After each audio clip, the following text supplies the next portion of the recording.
So yeah, welcome everybody who is just joining us. I am really excited for you guys to hear all of these students' stories because they were literally once in your shoes, going through the whole job search process. And they're just here tonight to share with you their journey. They're here to answer questions that you guys might have about what allowed them to be successful in their job search. And I just can't wait to allow you guys to get to know them and vice versa. Cecilia, welcome. I know Cecilia is tuning in from Colombia and it's like 3 a.m. over there. So I so appreciate you. Like, I don't know if I would have volunteered for that. So I just so appreciate you. All right. So I guess just to get the show on the road, I wanted to share that this is being broadcasted on Facebook. So you guys can say hello and stuff and watch yourself back. But I really am so excited to just tell you, have you guys tell the audience a little bit more about your guys' journey and experience with Happily Hired Formula and just going through the entire job search process. So I figured the best way to start is just a quick introduction. If you guys want to share your name, where you're tuning in from, what it is that you used to do and what it is you do now, and anything else that you feel comfortable sharing. So let me have Tessa kick us off if you don't mind. Yeah. Hi, so I'm Tessa. I live in Los Angeles, and I used to be in channel partnerships for a small consulting-like firm, and now I'm a project manager for a supply chain technology company, and I love it. So amazing. Okay, so you made a title switch and an industry switch. Yes, both. Amazing, amazing. We're going to dig into that. Sam, do you mind introducing yourself? Sure. My name's Sam Gechter. I'm in Somerville, Massachusetts, which is near Boston. And what I was doing before was I've been in tech, and I'm still in tech, but in a different role. So I was doing product management and operations at a small energy consulting firm that ran a software as a service energy management tool for cities and towns. And now I'm working for a company called Ad Hoc that does digital services for the federal government. And it's a really exciting switch. I'm happy to dig into it more and tell you about it, but it's exactly where I want to be. Amazing. And Sam, your beard got longer since the last time we saw you. It's the end of the trim cycle, right? So like in a couple of weeks, I'll trim it back a little bit and then it'll grow out again. So the 5 o'clock shadow. Awesome. Cecilia from Colombia, share with us your quick introduction, please. Yes, so yeah, my name is Cecilia, and I think it was a coincidence that by the time I was doing Happy Hired Formula, I was actually based in Cambridge, Massachusetts. So I was really close to Sam. So before diving into finding a job, I was first in education management / fintech kind of. And I was mostly on a sales role as a business development manager. And I was looking forward to get into EdTech, which is where I am right now. So that was like an industry upgrade. And on the side of the title, I wanted to move more towards customer success.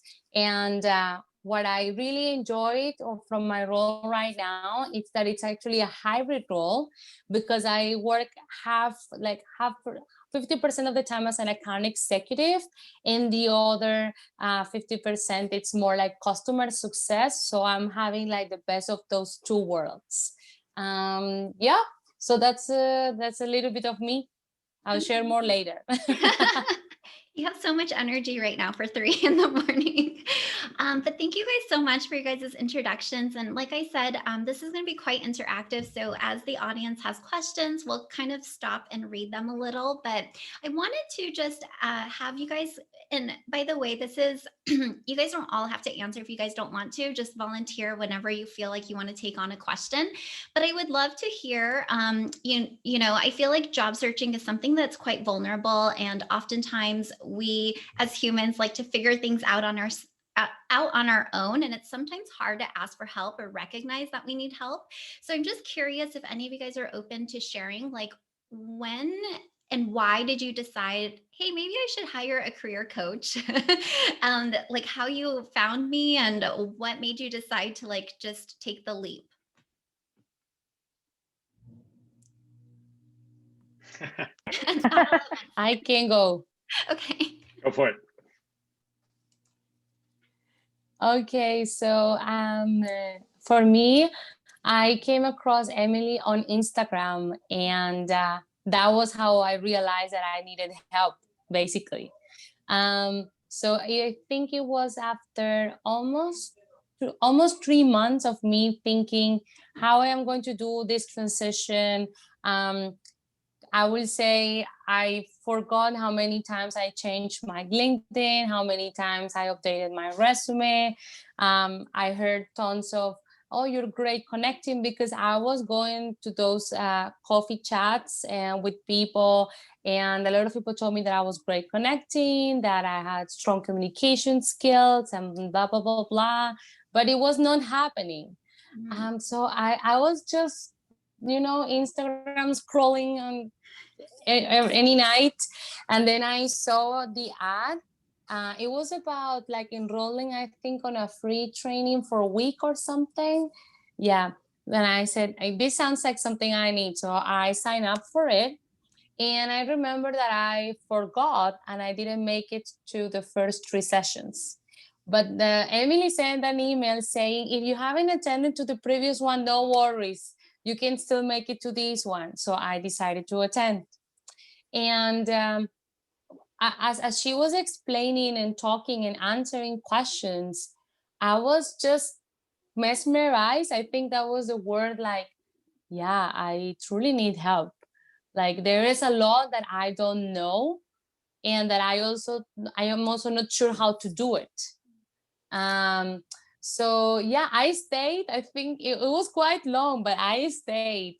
And right after, for me, I doubted because of the price, because I had no job at that time. I was unemployed for almost 3 months.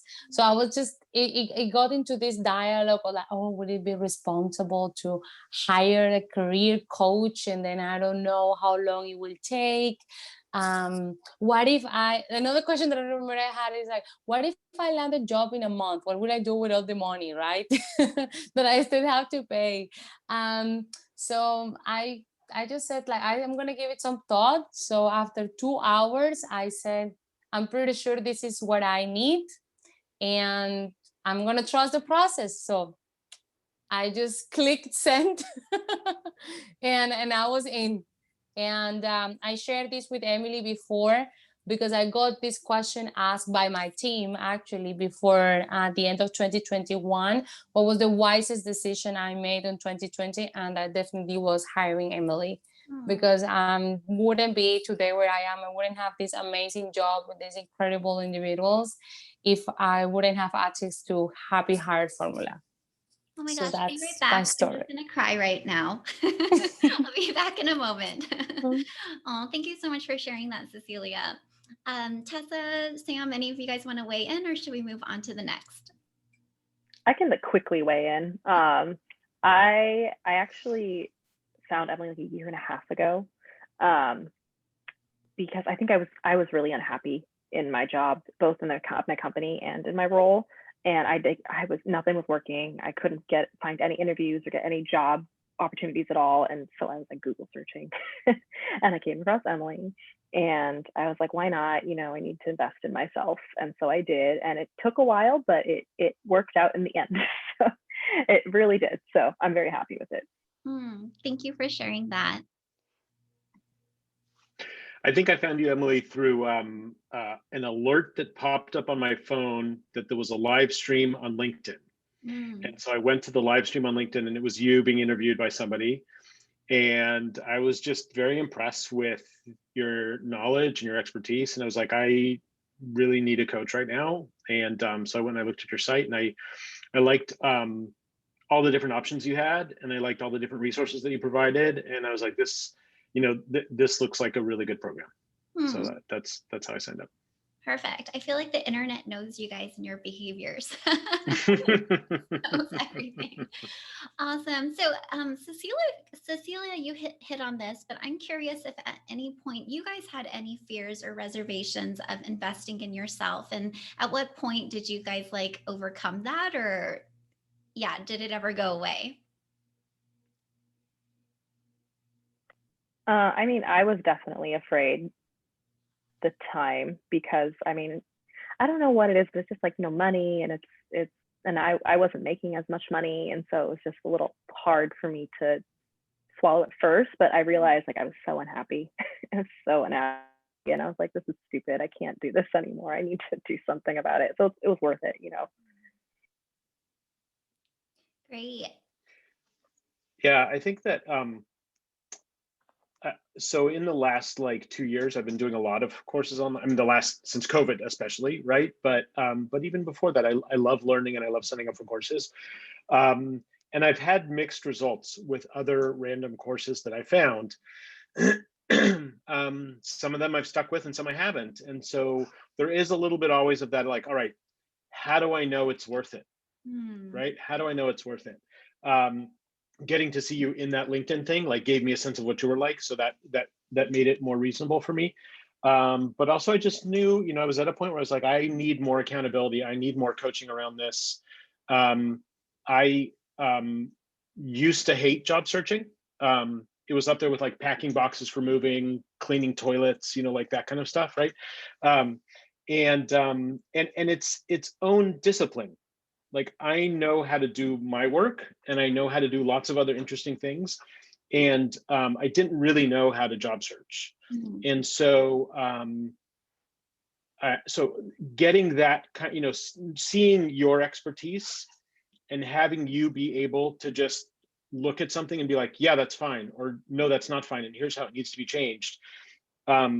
The templates that you have in your program, the whole, I don't know if it's called something new, but the networking playbook, that was just like, it took so much pressure off knowing what to do and how to do something, what's okay in this world and what's not okay.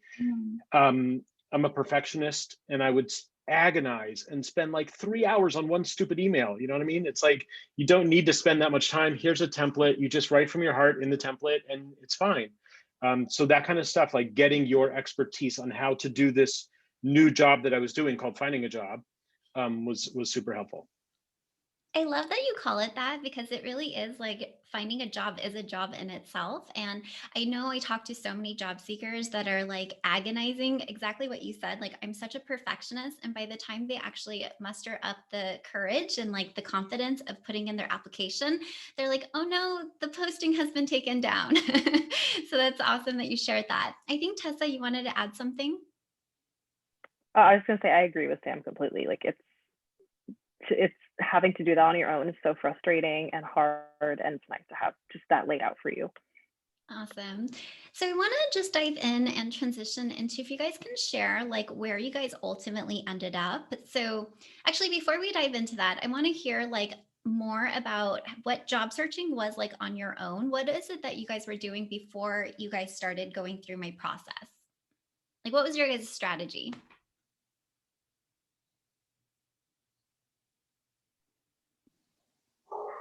Well, I will say a lot of what we think it is, which is applying online. And yeah, just pretty much Indeed, LinkedIn, and some websites from some companies that I was really interested in. I would just find the role and then prepare my cover letter, which will take ages, and work on a like tailored resume, which will also take ages. And then click submit, sit and wait. So that was mostly it. I also did try to connect with people via LinkedIn, but I realized that I was spending too much time on one short message. And most importantly, that I was arriving to those meetings and I didn't know exactly what to do. Like, I knew I had to connect, And a lot of people say, yeah, they will refer you on the job, but how do you ask someone that you just met to recommend you for a role? Like, oh yeah, referral, la la la. So, and I will say something that this program also helped me, which is not just related to exactly those details, but a scarcity mindset. This Mm. was tons of work, especially through the pandemic. I think it was in April that Emily started to talk about it. And I realized that there was a lot of scarcity mindset in me arriving to those meetings, thinking that there was something I didn't have. And that was the reason why I was not able to build relationships. So yeah, that was part of the struggle. And that was the strategy, which again, I realized that I was apparently doing everything, but it was still not working. So I knew there was something that I didn't know, or some like code to crack. And then it will start, working and serving me. Okay, beautiful. So a lot of like the old way of job searching. Tessa, Sam, I'm curious how you guys approached what was your strategy in the beginning? Yeah, I mean, very similar to Cecilia. I did lots of just random applying on LinkedIn and online, and like trying to write cover letters and good resumes and spending so long on them and not really knowing what I was doing. Okay, lots of cover letter updates, lots of emails, trying to figure out what to say, who to say it to. Sam? So for me, my biggest problem before starting to work with you, I think, was that another friend has said it as, what should a person with infinite curiosity do? And I just love so many things, and I'm interested in so many things that my list of companies I was interested in had grown to like 150 companies. And it's just way too much to watch and track and try and stay on top of and try and network with. I'm good at networking, and I'm lucky to have a very good network. I was able to get a lot of informational interviews, finding a lot of really interesting people to talk to, but I just couldn't narrow things down. And I think at one point, I can't remember if it was in a conversation or over Slack or something like that, you were like, narrow it down to, or maybe it was in the guidebook, I don't know, narrow it down to 10 companies, your top 10 companies or something. And that really forced me to look through and rank everything. And when I did that, clearer themes emerged. And I was able to focus in more on particular areas. And that made the search more powerful when I was able to bring that kind of focus to things. Beautiful. I love that. And I do remember your list. I was like, Sam, this is crazy. So I would love to transition and just hear a little bit more about what tangible or intangible results you guys feel you've gotten out of the program. And Cassandra has asked, or sorry, not Cassandra, Erin asked, what skills have you learned that carry over into your personal and professional life outside of looking for a job? So I guess just like overall tangibles and intangibles, how do you feel you guys have grown? And then if you guys can share a little bit more about the offer that you guys received or what you guys ended up getting out of this, that would be super helpful too.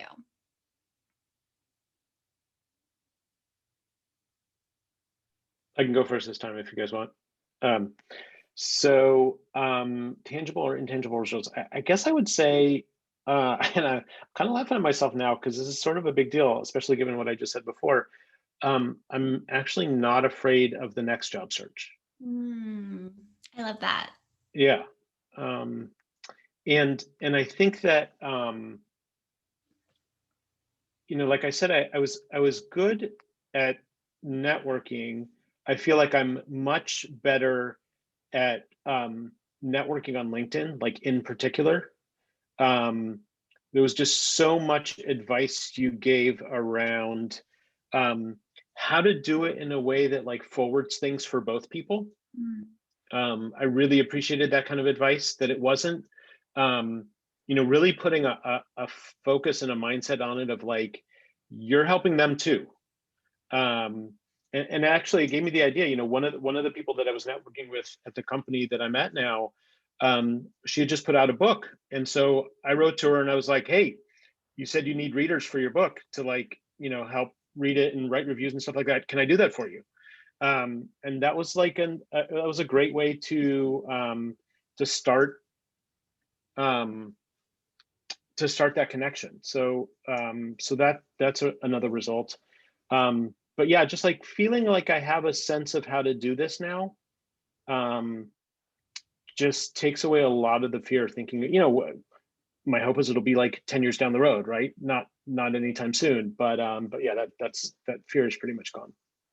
I really love that, Sam, because you said earlier, like, the other side of it was like, I don't know how to job search, but now it's like, Yeah. you see it as a skill that you've mastered and you can approach any, like, let's hope that there's not a layoff or anything, but like in the case there is, you're well equipped to move forth and you're building these genuine relationships and connecting on a new level.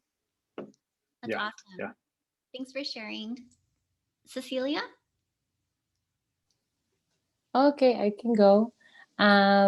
So from my end, the one I mentioned earlier, which was about mindset, I could step into a mindset of abundance that you might think it's unexpected from the program, but it actually helped me, not just for salary negotiation, but overall my job search.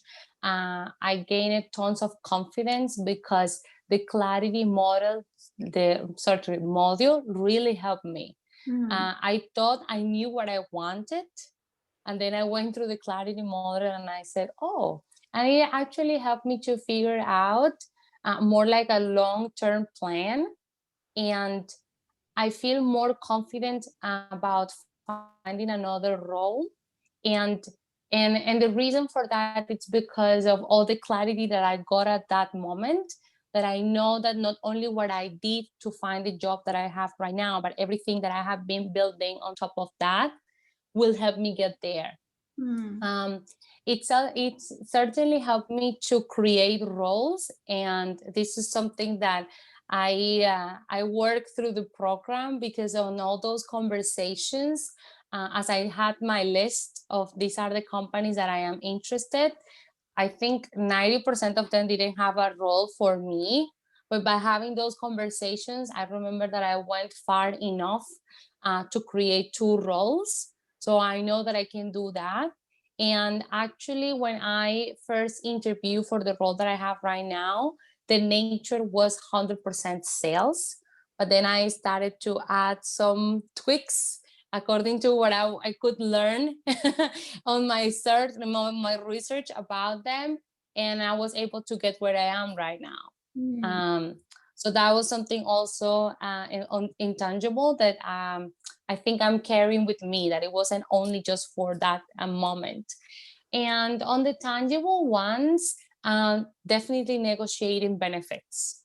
I got unlimited PTO. Because of COVID, we are working remotely too, but this has become an advantage to work wherever I want to be. So if, let's say, I want to be in the Bahamas, it's completely okay to work from the beach, as soon as I am able to, achieve my results and do my stuff, then that's going to be fine. Another one, it was about relocation. So that's the reason why Emily said, oh, it's 3 a.m. So yeah, they relocated me to Tallinn, Estonia, and they covered all my relocation costs. And I felt that was a really good negotiation because I had the tools to. I rehearsed with the accountability partner from the program. So that was a really great conversation, and I just reviewed the material that was on that module, and I jumped into that call, and I didn't know what they were gonna say, but I rolled with it, and I got it. So that was also part of the negotiation. That was great. And the last but not least, I was able to get a salary increase. It was below what I expected. I expected 20%, I got 10, but then balancing all the other benefits that I got, Also with insurance and some commuting benefits that I got, I was able to make it. So that was a really good balance, and I'm really happy about it. Great job, Cecilia. Thank you for sharing all of that. Tessa, do you mind sharing some of the tangibles and Yeah. intangible results? Yeah. So I think intangible for me is I just feel like a lot more strategic about my career now, about any job search, like kind of like what Sam was saying. I'm not afraid that won't be able to find what I'm looking for now. And I just feel like I have a direction, and it gave a lot of like strategy and like structure to my job search, which is really, really helpful. And then tangible actually would be, I mean, I got a job that I didn't think. I'm one of those, I was doing like a double switch career, both role and industry. And I just didn't think that would be possible. I knew I wanted to do project management in the tech space somewhere. And I was like, there's no way. And that's part of the reason it took me so long. But just because that's a very complicated switch to do, but like I was able to do it. I got it. And I actually am being paid more than I was before. Gosh, I don't know the percent, but I'm very happy with what I'm being paid now. And the company is amazing. And I mean, that's the best result I could have hoped for. That's amazing. I have a question from one of the panelists asking how long it took you guys to land your dream job.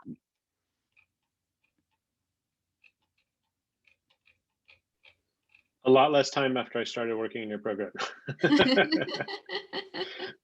You know, I had been kind of, so I was in a lucky position where I had been at a company, we sold off the business unit. I got a small payout from that. I'm not talking like a Google purchase or anything like that, but enough to give me a little bit of time to think about what I wanted to do. But like I said, I spent a little too much time figuring out all the things I might want to do. And so I think once you got me to focus things down, everything moved much more quickly. It was like a few months after that. And I think I had been at it for like, I don't know, a very long time before that. So that really accelerated things for me. Thanks for sharing, Sam. For me, so I did find Emily like about a year and a half before a little less than a year and a half before I found a job. But the reason it took me so long was because, first of all, for the first like 6 months, I was having a bit of mindset difficulties on my end. So I had to kind of get over that. And then of course, the pandemic hit pretty much right when I was really ready to start job searching. And I actually got laid off from my job in April last year. So it was just like, it was a long journey, and job searching during a pandemic is a whole other journey. So, but I'm happy to say it took me actually longer than less time than I thought it would after the pandemic hit. When I was going through the job searching during the pandemic, I was like, I'm never gonna get a job again. It's like, it's never happening for me. But I got one before the end of the year, and that was fantastic for me. I was really happy with that. So of course, pandemic put a little bit of a damper on my job. That's so funny. Like you're saying, a lot of job seekers have a lot of self-doubt, like just piling on. And again, like the rejections and the silences don't help. And then I love how you said, I'm ready. And then like everything just shut down. But here you are on the other side. So that's something to celebrate for sure. And Cecilia, did you want to add to that? Yeah, so for me, interesting story. It was going to be only 2 months and a half. But then pandemic happened and they just never opened the role. That was a role I created for myself. So at the end, it took 6 months, exactly 6 months. Yeah. Amazing. And I know like a lot of you guys have made title switches and functional switches and industry switches. So I would love to hear like the strategy that allowed you to do that. So if you guys could just kind of share like how did you like initially get visible, and like what approach did you guys take in order to get the final offer?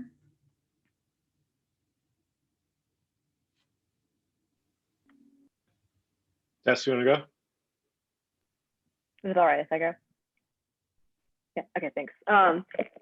So So for me, I was doing the industry and the role switch. I've always been interested in project management. I've always felt pulled to it. I sought out projects at my old role, in my old role, and I tried to do as much as I could. And so my strategy for making both the industry and the role switch was, first, I did actually, when I was working, I asked for projects. I would do as much as, I just tried to do as much as I could in my current role. That was what I wanted to do. So I just pushed for that as much as possible to put that experience on my resume. And then after I was laid off, I actually decided this is the time to get certified.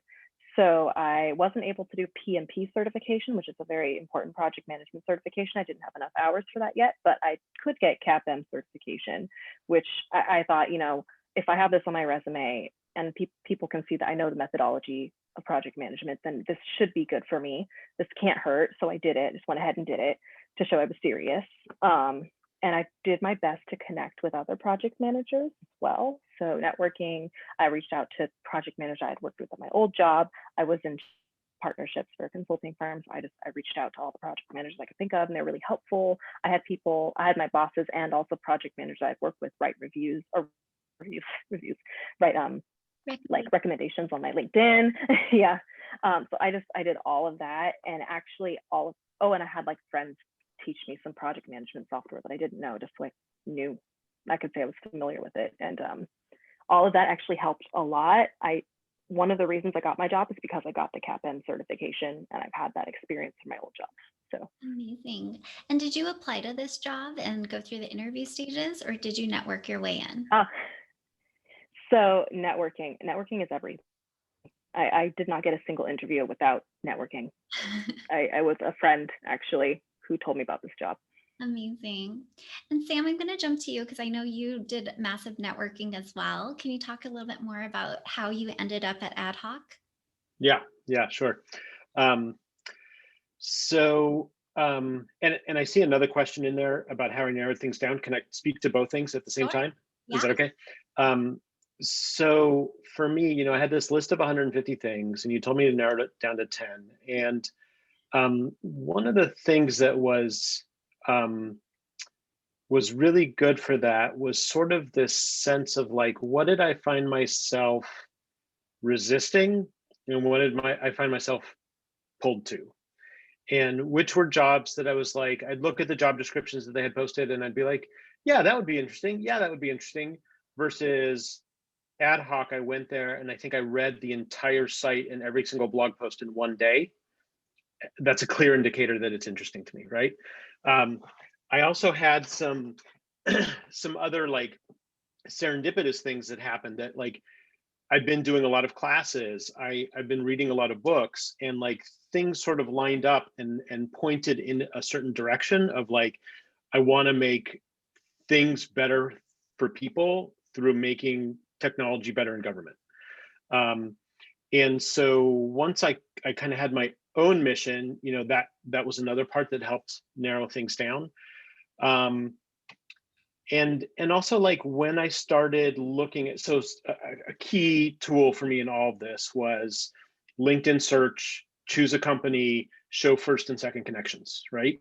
And I'd get a little readout right there of everybody I knew at that company or everybody that was like 2 degrees away.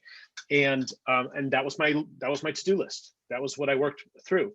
And there was just so many interesting serendipitous things, right? So you got to be prepared for the opportunities, right? You know, the what's the saying? Luck is where preparation and opportunity meet, right? Mm-hmm. So the preparation was working on my resume in this program, the back and forth that I'd had with you and other coaches around my insecurities as a technical generalist, and how most jobs are posted for specialists, right? We had a lot of back and forth around this in the coaching sessions and stuff like that. So a lot of it, Tessa, like you were saying, it was getting over a mindset concern that I had. about whether someone, everybody says they want a generalist, but nobody posts a job listing for a generalist, right? So so finding something that I could apply my skills to that. So for me, what I did was I started that list of people that I found in LinkedIn, just reaching out to everyone. And can you connect me to this person? Can I read your book for you? All that kind of stuff. And by the time the recruiter called me for the interview, for a phone screen, actually, and it was kind of funny, like I had done like 5 informational interviews there, and she didn't know that. So she actually picked my resume because you did a good job on my resume, Emily. But when I could say that I had spoken to 5 people in the organization, that was a whole different process from that moment on, right? She knew that I was serious. She knew that I was engaged, that I had spent time researching the company. And I don't know this for a fact, but she could go talk to those people about me, right? And get a read on me.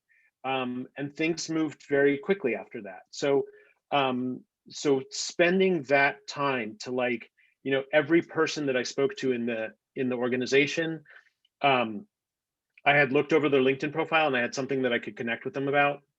I had read some blog post relevant to the work that they did, and I could talk to them about their work.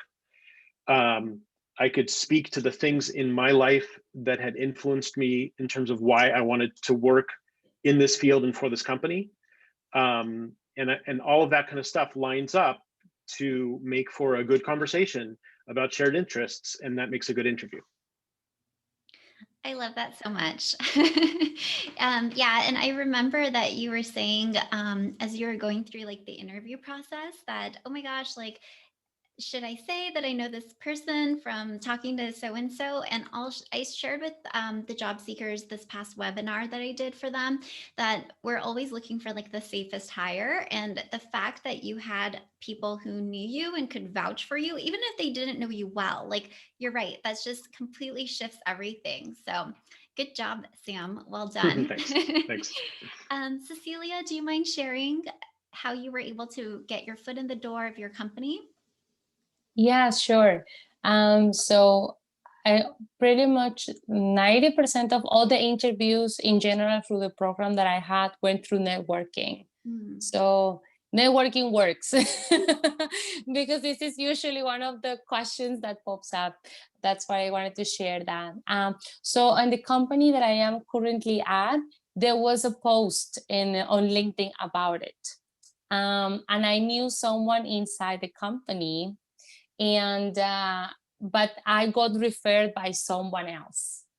So this is kind of like the friend of a friend. and this guy, he doesn't work there, but he told this person like, hey, it's my friend Cecilia, la la la, and I already knew her. But he decided to do so from my end. And I will say that was also because of me sharing my vision and my plan that I built on the clarity model. So he kind of like gave me another push from that end. So that's just some extra info. But basically, yeah, I reached out to this person. She shared my resume immediately. She actually asked me through WhatsApp, which is not very used, like super used in America. But yeah, she's like, no, send it to me right now. And later you can apply on the link. So, and interestingly enough, because of that referral, my first interview was with the CFO. Wow. So my process was a little bit backwards. I first interviewed with the CFO, then the CHRO interviewed me, and then finally HR, like the recruiter, right? She was my last interview. So those were the 3 interviews that I went in. And I realized through the process that sending that thank you note, showing appreciation, and from what I learned also on their profiles, like connecting with them right at the start of the meeting, it truly made a difference because I felt like that we connected, and the conversation just flew. It didn't feel like a panel not like this panel, of course, this one is fun, but me just answering questions. So that was a game changer. And I was told afterwards that for the role, I was one of the very few that sent those thank you notes. And I sent it right after the interview. So that made like really good impression. And in one of the answers, I was, they told me that they could tell that I did my research because I had some facts and some data. So that was really good. And last but not least, they asked me for a video cover letter. Wow. And then I think it was on our Facebook group, some people were talking about like Zoom interviews. And I think someone shared something about having the background picture, like the offices, like the picture of their offices, something like that. And I just thought this would be really good. So what I did was actually I recorded myself on Zoom using the office background. And what I was told that was a brilliant move, because they could already like see me there and fit in their culture. So yeah, that was really good. I saw a question for me and I would like to address it. Sure. So yes, I was challenged because English is not my first language. And in fact, there were some people who told me that they could tell that I had an accent and so on and so forth. So that has sometimes like got a little bit into my brain, and that it's scarcity mindset. But I'm deeply grateful for the community that we had, not only on the Facebook group, but also with my accountability partner, because I was just able to put that behind, because it wasn't serving me, it wasn't serving my search. So it was a lot of mindset work, of course. Yes, I do work for an international company. So our company, it's an American company, but we have, if I'm not wrong, 63 nationalities working across the globe.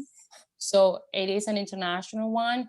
I am hired for North America and Europe, interestingly enough. So that's my market.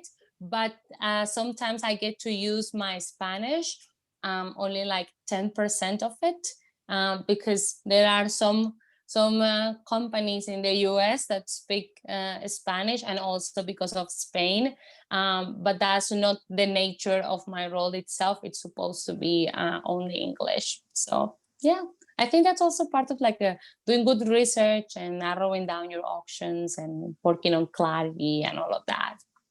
I love that. Thank you so much, Cecilia. You hit on so much. Like we can go down so many routes, but I think it's crazy that I want to talk about the video cover letter, because I'm telling you, like I get like requests from students inside the Happily Hard Formula group that are like, they want me to create a 30, 60, 90-day plan. Like they want me to like put together a poem so that I can like share why I'm interested in a haiku. Like there's all these crazy tests that are happening now, that I just love that you're able to get ideas and just run with it and like really own that, and not let your language or English being your second language kind of deter you from going after what is important to you. And I want to highlight on that because I feel like there's so many companies out there. Like we find the one that's right for us. And I love that you found like an international global company, even if you're not in like that serving that specific country. Like they're like, I know Mind Valley is just a really, really great empathetic company, and you found that. So I want to just share, like, there's a company out there that will be the perfect fit for you, no matter what your background is, what your language is, how you speak, what you look like. It's there for you.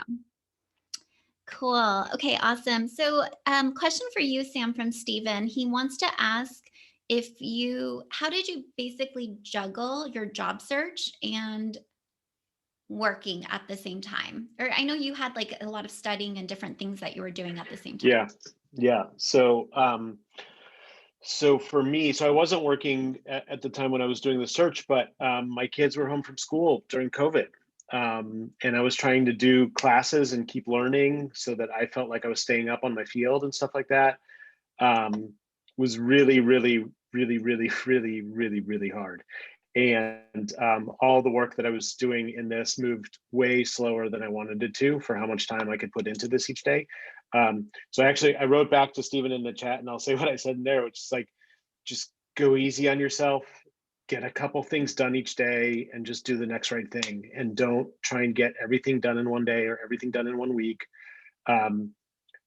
But also, and I'm remembering some other interactions that we had, Emily, like at one point I discovered, I had done a class with this guy, Matt LeMay, on product management. And he had talked about this idea. He's been promulgating at his work, which is 1 page, 1 hour.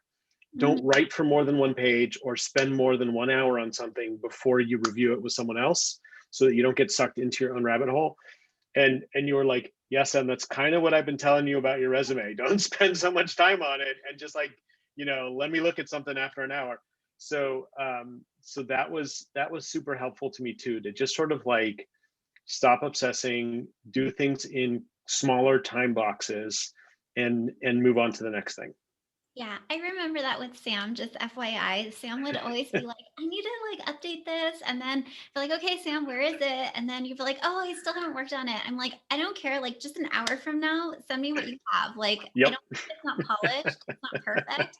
Just send it to me. We'll get it done. Yep. Awesome. That was awesome. That was So, what I needed. I want to ask, I have some questions from people previously that couldn't make it, and they just sent me some questions. So let me just look here. What did you find most helpful in this program? I know for me, it was the networking part and the negotiation part. Those two were they were amazing. Great, great.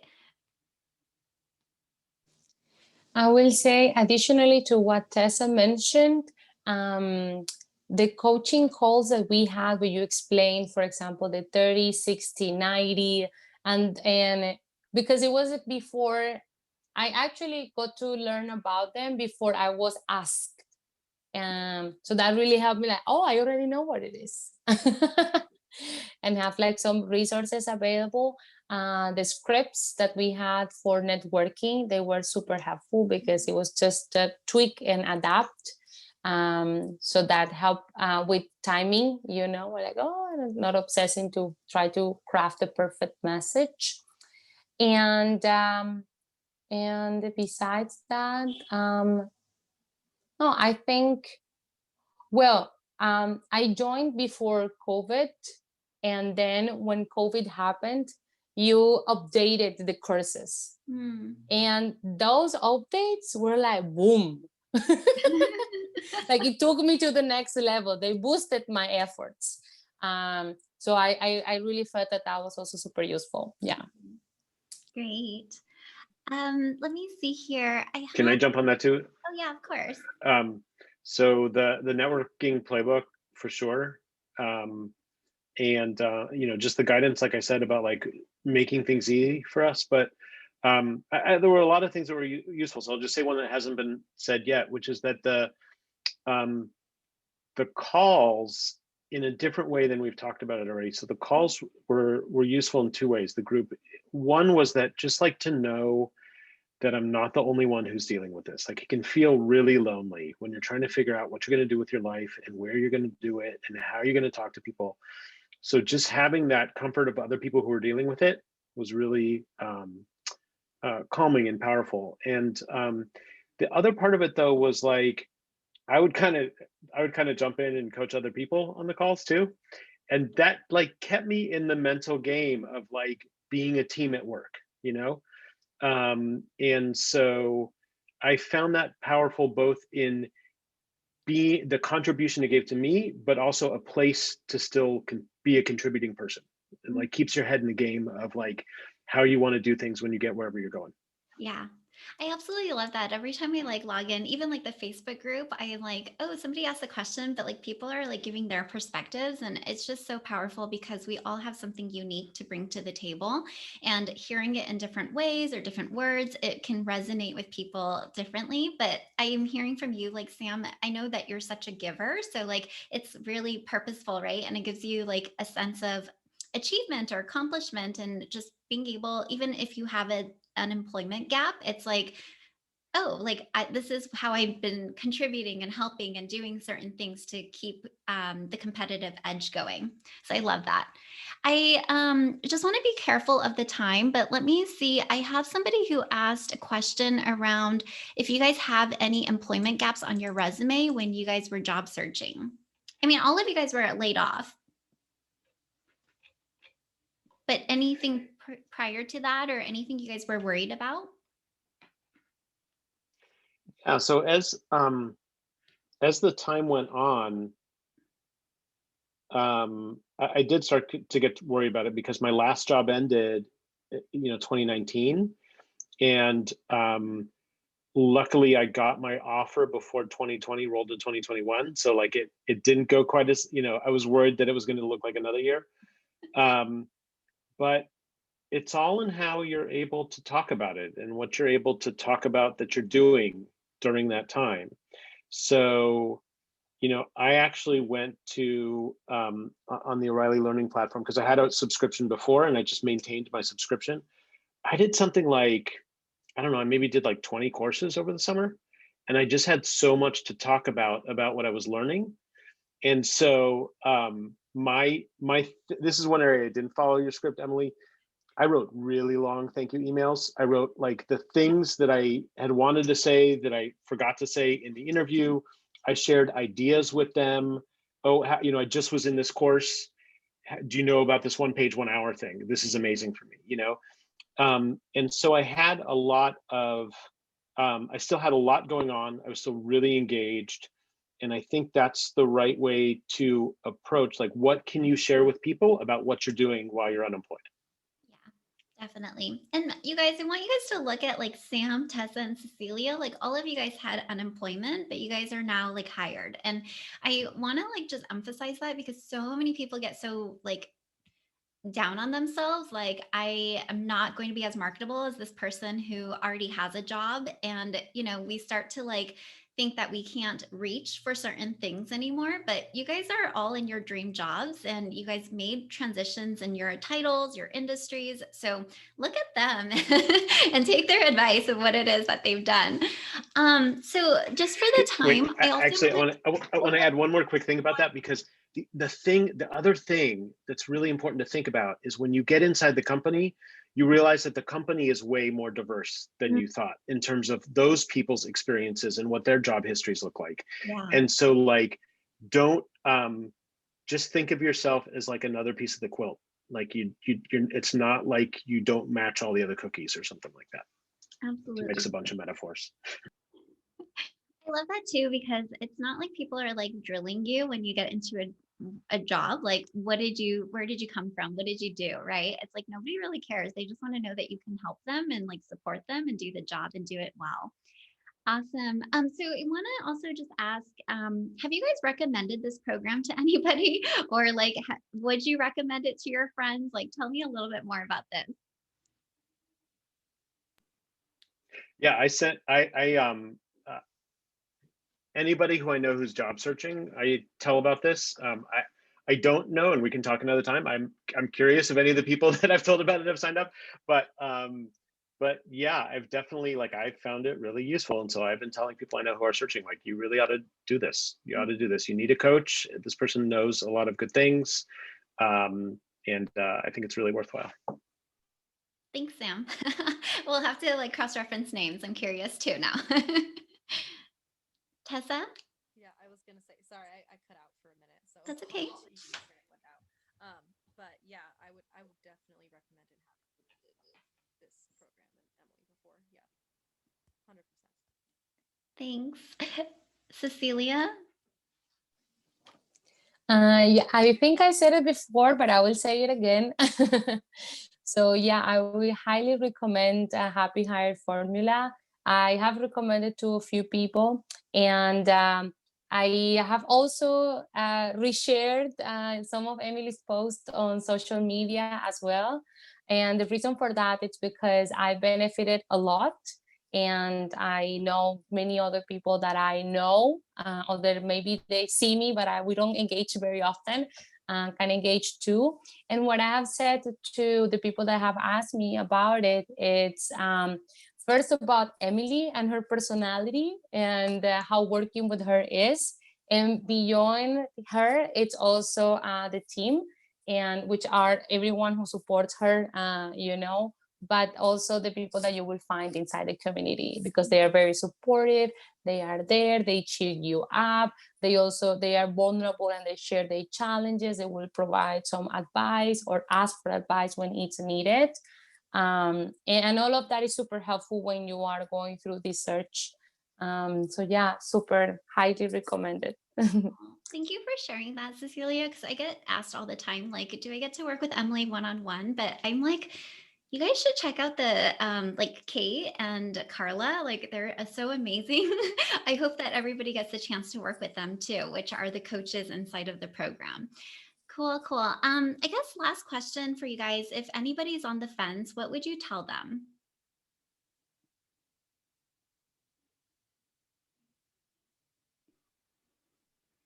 I guess I'd ask, like, how's it going right now? And is it going the way you want it to?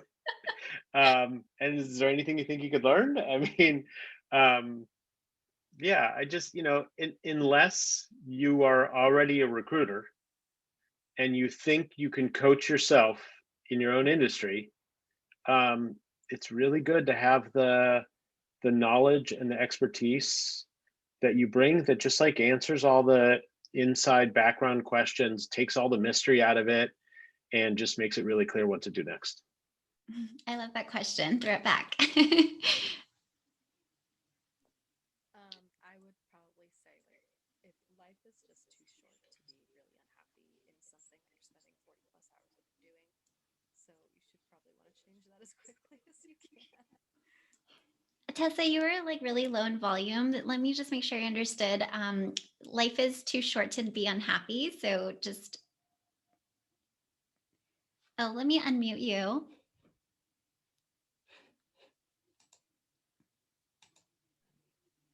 Better? Is that Yeah. better? Oh yeah, I can hear you now. Yeah. Yeah. I said, life is too short to be unhappy in something that you spend 40 plus hours a week doing. So I think it's definitely something to consider investing in. Okay, I heard life is too short to not be happy in something you spend more than 40 hours in, so it's worth investing in. Okay, cool. Thank you. I got out again, but I'm good at reading lips now. Cecilia, do you want to share anything? Yeah, sure. I will say trust your gut feeling and trust the process. That will definitely take you through. Love it. Yeah, awesome. I know we're right at the top of the hour. I just want to thank you guys so much for all of your guys' time, especially carving out your guys' evenings to be here and just sharing what's possible and inspiring these job seekers who know what it's like to be, or you guys know what it's like to be in their shoes, and just kind of sharing what's possible on the other side. So thank you, thank you, thank you so much. And I hope to connect with you guys all. Stay like inside of the Happily Hard Formula group. Pop in. I want to see like how you guys are doing, what your guys' jobs are like. And then of course, if you guys ever need help with job searching, you guys can always go back to the materials. I don't know if you guys know this. I don't know if you guys got the emails, but we actually uplifted the entire program and like updated all of the materials. So should you ever find the need, you guys can hop back in. But Awesome. otherwise, keep crushing it at your jobs. And thank you so much. Thanks a lot, Emily. Be well. Take care. Thank you, Emily. Happy Thank to you be everyone here. for being here. Thank you. Take care, you guys.